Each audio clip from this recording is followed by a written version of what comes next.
Qantas Gold Status. It's the sweet spot among Qantas status levels and something that a lot of frequent travellers aim to have. The only issue is, unless you're travelling in long-haul business class often, it's not easy to get. In today's video, I'll go through how I got it in just 3 flights and the best ways to get the status in 2023. About 5 months ago, I came across an article on Executive Traveller about something called the Qantas Tier Accelerator program. It's sort of a secret thing that is kind of a status match, but a bit more difficult to get. The way the Qantas Status Tier Accelerator program works is if you have the equivalent of gold status with another airline, in my case Velocity Gold, you might be eligible for this kind of status challenge. Qantas don't really advertise this, so the only real way to find out about it is through frequent flyer websites such as Executive Traveller, which I highly recommend. After calling Qantas, the person I was first connected to didn't seem to know a whole lot about it. After waiting on hold, they spoke to their supervisor and confirmed it was a thing. The first of many steps was to send an email with my Velocity activity statement, my Velocity Gold card, along with a pitch as to why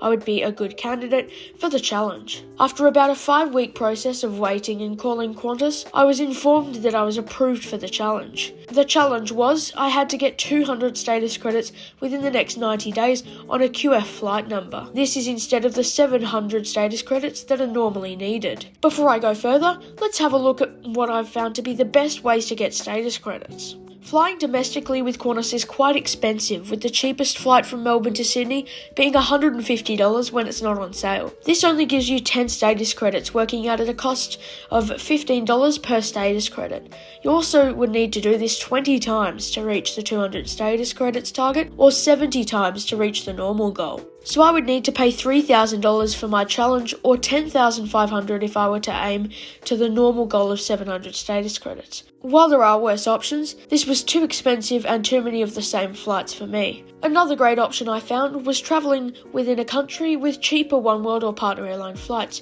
such as Malaysia with Malaysia Airlines. Unfortunately, with the status challenge, you have to be travelling on a QF flight number, but if I were trying to get status normally, then this wouldn't be a bad option, since I could fly in flexible economy for $75, giving you 10 status credits, working out at $7.50 per status credit. If you don't want to do 20 or 70 of the same flight, however, you could do what I did and fly Trans-Tasman return in business class with a stopover one way, which was, in my case, Sydney. So I flew from Melbourne to Auckland via Sydney with Qantas in business class, which cost me $1,000, giving me 125 status credits, which works out at $8 per status credit. You could then fly back directly for $580, giving you 80 status credits, working out at $7.25 per status credit. If you need to obtain the normal goal of 700 status credits, then you could fly direct and back in business class from $1,450, which you would have to do 4 times and then 1 domestic flight such as Melbourne to Sydney. So overall, it would cost you about $6,000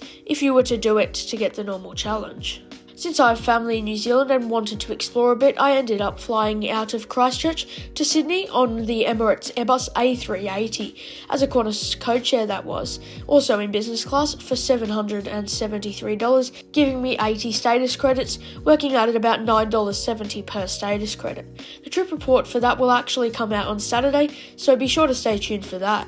So for a bit less than $1,800 and 3 flights, I was able to get Qantas Gold status. That was after I called Qantas a few times asking for my status because they didn't automatically give it to me. It took a couple calls as well. By the way, I'd just like to say I am so very grateful for everyone who has made this possible, including everyone watching, my family, and of course my Patreons. I'm aware not everyone has Velocity Gold status or will get approved for this. However, if you do have Velocity Gold status, it's definitely worth a shot, especially if you travel with family and use family pooling. Velocity Gold is far easier to obtain than Qantas Gold status, so it would almost be cheaper to get Velocity Gold status and then apply for the Status Tier Accelerator program to get Qantas Gold status, provided you get approved, which isn't guaranteed at all. Just quickly, I'd like to go over the benefits for Qantas Gold, which is in between Qantas Bronze, Silver, Platinum, and Platinum 1. Silver status is equivalent to One World Ruby, which gives you quite limited benefits, but if you have Qantas Gold, which is what I've been talking about in this video,